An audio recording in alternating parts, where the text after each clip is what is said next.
Nová stratégia výchovy a vzdelávania na stredných školách. Počas leta sa v kraji intenzívne stavalo. Rozpočet na rok 2016. Všetko ide podľa plánu. Samosprávny kraj má novú regionálnu stratégiu výchovy a vzdelávania v stredných školách na školský rok 2016-2017.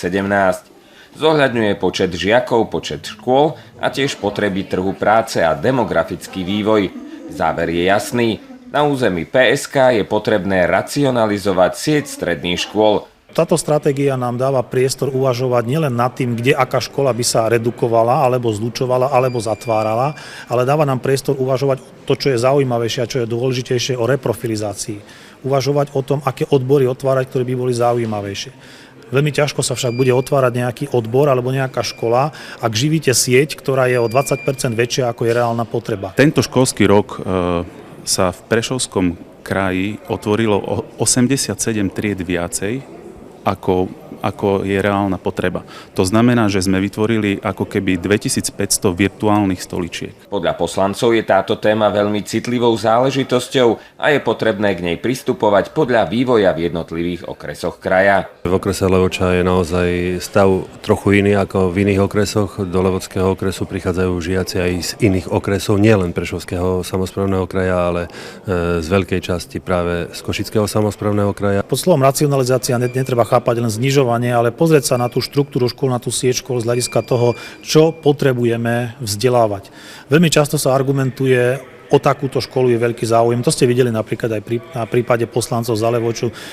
Ja im to nezazlievam a chápem, že lobujú za svoj okres, za svoju školu. Otázka je, či máme otvárať len také školy, o ktoré je veľký záujem. Ak sa budeme správať racionálne, tak budeme mať menší počet stredných škôl, ktoré budú dobré. Prioritou PSK v oblasti vzdelávania je zvyšovanie kvality a efektivity fungovania stredných škôl. Súčasťou tohto procesu je aktívna spolupráca stredných škôl so zamestnávateľmi a vysokými školami. Dôraz bude potrebné klásť na rozvoj technických odborov, čo v budúcnosti zaistí dostatočný počet absolventov potrebných pre trh práce. Výstavba zimnej tréningovej haly s ľadovou plochou na sídlisku Sekčov v Prešove má byť ukončená do konca septembra.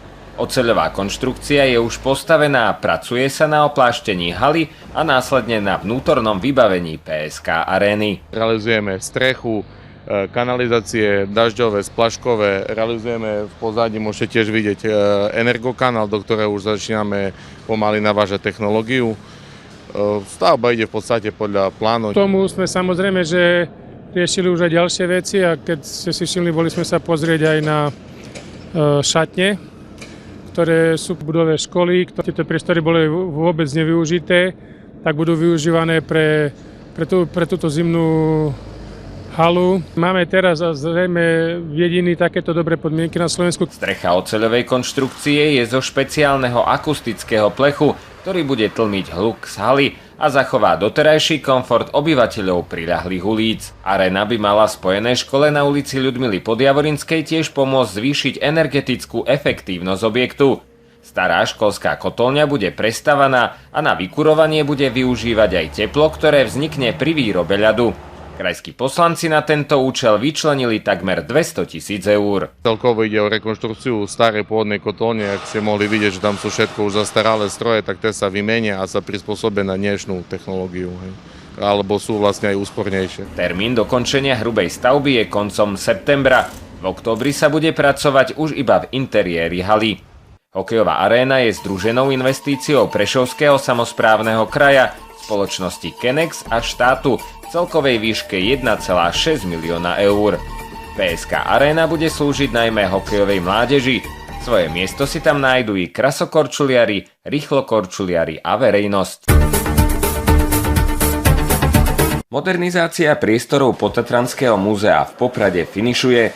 Počas septembra sa uskutoční preberacie konanie. Nosnú časť investície za vyše 2 milióny eur predstavuje rekonštrukcia celej budovy múzea, nové okná a strecha, nové energetické rozvody, monitorovací a bezpečnostný systém, ale predovšetkým priestory pre unikátnu kniežaciu hrobku z Matejoviec. Nás neprekvapilo nič, keď nerátam s tým, že sme museli robiť nové latovanie pod strechu, ktoré bolo zdevastované a našli sme jednu archeologický nález v miestnosti hrobky studňu, ale to sa už vyriešilo, je to urobené tak, že aj tá studňa je pod sklenou podlahou, teda je pre návštevníkov viditeľná. Najväčší problém bol samozrejme so zemnými pracami, pretože v miestnosti hrobky a v atriu sme museli vykonať zemné práce. Vzhľadom k tomu, že je to neprístupný priestor, tak všetko sa muselo urobiť ručne. To najťažšie a najrozsiahlejšie sa o pár dní teda by malo ukončiť. Nás to samozrejme veľmi teší. No a ešte samozrejme treba potom pripraviť aj všetko preto, aby mohli si prísť do vynovených, zrekonštruovaných priestorov nové expozície pozrieť návštevníci. Prví návštevníci uvidia nové expozície a slávnu kniežaciu hrobku až o niekoľko mesiacov. Múzejníkov ešte čaká inštalácia výstavných priestorov a veľké sťahovanie. Dôraz chcú klásť na modernú prezentáciu historických artefaktov. Rada by som bola, keby som mohla návštevníkom nejaký optimistický termín povedať. Predpokladám, že v tej prvej polovici budúceho roka by sme radi otvorili brány múzea, jednak teda ponúkli im prehliadku novej expozície kniežacej hrobky, ale teda aj tej ďalšej, v ktorej by sme chceli priblížiť históriu osídlenia tohto regiónu. Nová budova divadla Jonáša Záborského v Prešove slúži návštevníkom od roku 1990. V júli sa začala rozsiahla rekonštrukcia námestia okolo DJZ. Celá obnova je rozdelená do 4 etáp. Prvé 2 už realizuje firma Metrostav.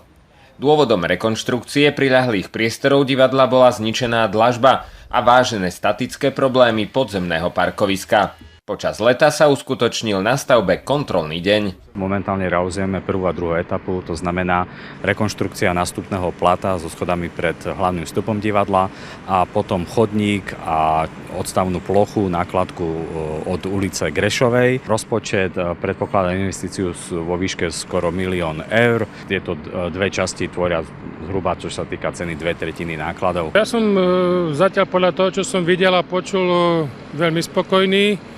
V podstate vychádza, boli tam nejaké malé problémy, ktoré nastali technické pri odkrytí alebo pri búraní terajšej dlažby, ktorá tam bola.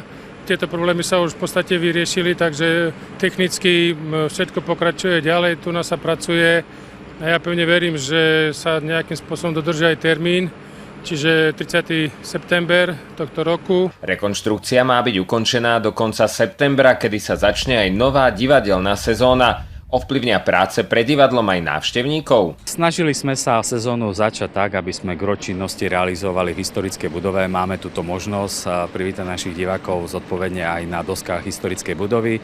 Samozrejme niektorým hrám a aktivitám sa nevyhneme.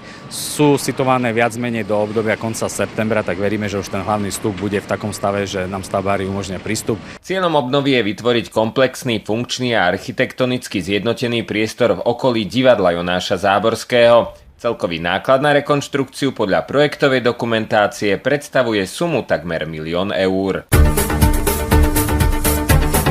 Poslanci Krajského parlamentu na svojom rokovaní 23. augusta schválili správu o plnení rozpočtu. Upravený rozpočet k 30. júnu predstavuje hodnotu vyše 172 miliónov eur v príjmovej časti a vyše 202 miliónov eur vo výdavkovej časti rozpočtu.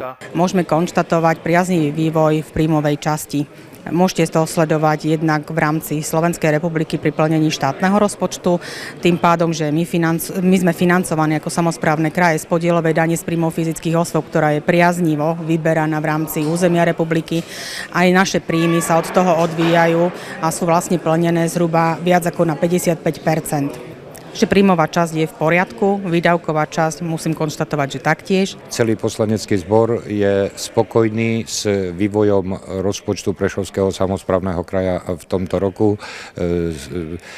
Upravovali sme ho viac ako 1 milión eur, zvyšujú sa bežné príjmy, zvyšujú sa z rezervného fondu aj kapitálové výdavky. Chvala Bohu, že v tom rezervnom fonde ich toľko máme. Je to veľmi potrebné v súvislosti s kofinancovaním projektov, pretože projekty, ktoré teraz máme, sú jedinečnou príležitosťou. Problémom v prvom polroku boli investičné akcie, ktoré sa realizovali len na 10%. Určite je to spôsobené tým, že prebiehajú ešte procesy realizácie verejného obstarávania. Tie termíny vlastne ukončenia v zmysle platnej legislatívy nie je možné ani predpokladať, ale verím, že do konca roka sa nám podarí aj ukončiť verejné obstarávanie a zrealizovať investičné akcie, tak ako sme si predsavzali a schválili. Na základe pozitívneho vývoja rozpočtu poslanci v auguste vyčlenili na investičné akcie vyše 1,2 milióna eur. Ak poznáte významnú osobnosť alebo kolektív, ktoré si zaslúžia ocenenie za svoju prácu a prínos pre Prešovský samosprávny kraj, nominujte ich na cenu PSK. Návrhy na udelenie ocenenia za rok 2016 je možné písomne predložiť do 30. septembra. Nominácie treba adresovať na úrad Prešovského samosprávneho kraja, námestie Mieru 2 Prešov s označením cena PSK. Návrh musí obsahovať údaje navrhovaného a informácie o navrhovateľovi a predovšetkým podrobný dôvod nominácie. Cena Prešovského samosprávneho kraja a cena predsedu PSK sú verejné ocenenia, ktorými krajská samospráva ocení osobnosti alebo kolektívy za ich prínos v aktuálnom kalendárnom roku. Všetky informácie o podávaní návrhov na ocenenie nájdete aj na webovom portáli po.kraj.sk. Múzeum moderného umenia Andyho Warhola v Medzilaborciach, ktoré vzniklo 1. septembra 1991, oslávilo 25 rokov svojej existencie.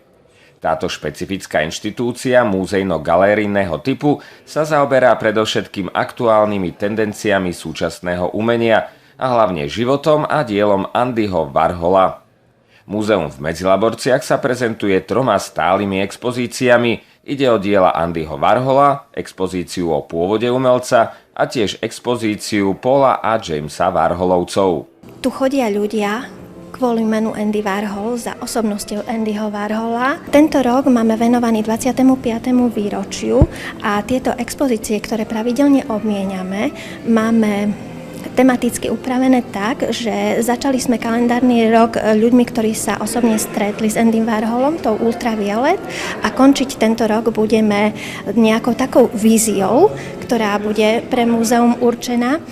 To znamená, že ju venujeme nejakému novému mladému umelcovi. Slávnostná akadémia s uvedením kníh vydaných pri tejto príležitosti a inaugurácia 15 nových diel expozície Pop Art versus Street Art a výstava Andy od autorov Jitka Kopejtkova a Daniel Brogáni.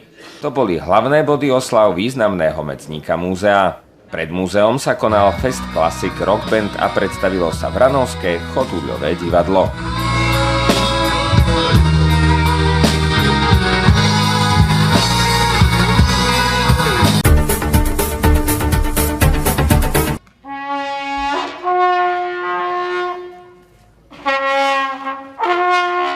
Rákociho palác v Prešove, kde má svoje sídlo Krajské múzeum, obsadili 21. augusta hasiči. Rákoci by sa asi skutočne divil, keby videl, čo sa dialo na nádvorí jeho paláca. Návštevníkom múzea predviedli svoju prácu profesionálni hasiči z Prešova a dobrovoľní hasiči z Lipoviec a Sedlíc. A nebola to náhoda, pretože múzeum v Prešove disponuje v Európe jedinečnou historickou hasickou technikou. Vyskúšať si, aké je to uhasiť oheň, mohli aj návštevníci tejto akcie.